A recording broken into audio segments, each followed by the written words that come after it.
And another utility item at this point, that's the issue with Dagon, right? Another utility item will have way more uses overall. There's more situations where it's viable.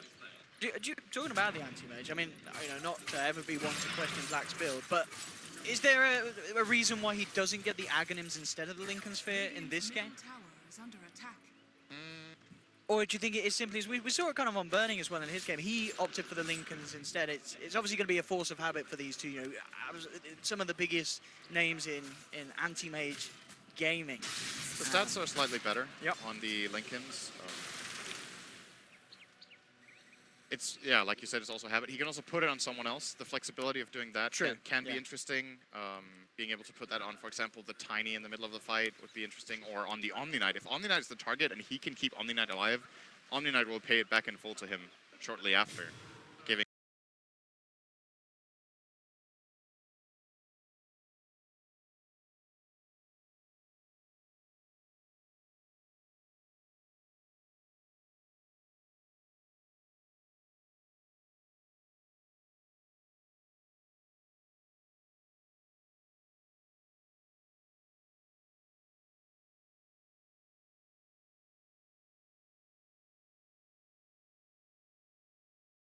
him a good fight. So overall, it just seems like a bit more of a flexible choice.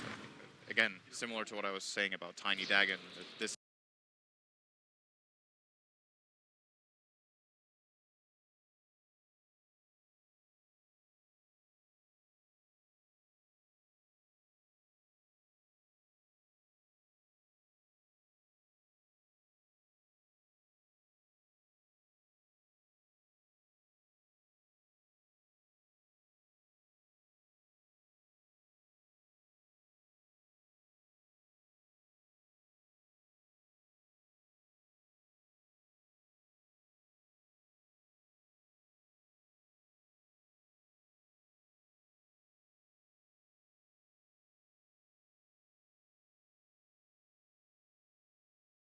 has a bit more uses than the axe does. I don't think there's anything in this game that you don't like, where you're like, oh damn, he can reflect this and outplay me.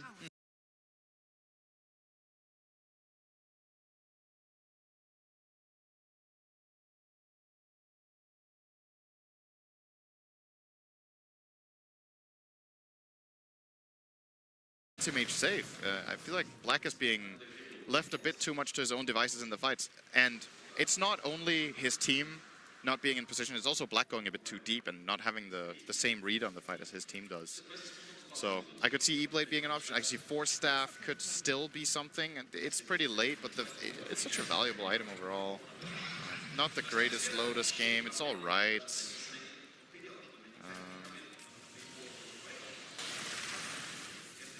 TNC down towards the bottom. Cuckoo completed Mione, level 23 as well. They still don't have any defusals against this Omni. They just don't care.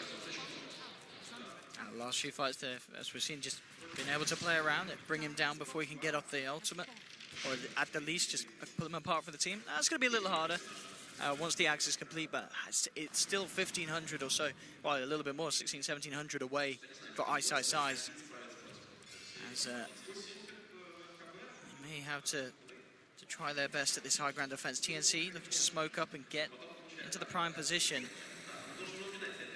And maybe even wrap him through the middle lane and try and enter the base. Black coming forward. Cuckoo, can he get the opening stun? That's the question. He doesn't need to. Samage is going to be the one to initiate. Can the rest of Faceless save Black? Black will get the chance to put the Manta Star. Jab jumped in the backline with the shackle from Cuckoo. Grabs Jabs. Jabs is down and down. The Tiny's dead for 88 seconds. They've lost Samage. They need to do their best to hit Faceless. They're one massive man down. The stun comes through to XY. Raven survives, gets out just in the nick of time with the Silver Edge, and he may be ready to go back in. Two down on Faceless. Cuckoo jumps forward again with a focus fire, and this Maelstrom ripping nuts to pieces. Faceless forced back. XY will buy back in. Cuckoo just doing so much damage. Jabs was just a free kill on the side of that fight. And Samh may have lost his life, but again, it's his plays that just kick off these fights that are definitely going TNC's way. Unless Faceless can do something big to turn. They'll look towards Cuckoo, but again, the wind runs so strong against Faceless's lineup. No way that they can hit through it. And TNC, they do not want to stop the pressure that they've already started to build up against Faceless with this fight. 16 stacks at the moment on the Essence shift for the Raven Slark. Black trying to make it go on to Cuckoo, but again, the win run forcing Black to just sit there at the moment. And again, with the change turns, Ice could not throw enough in to save him.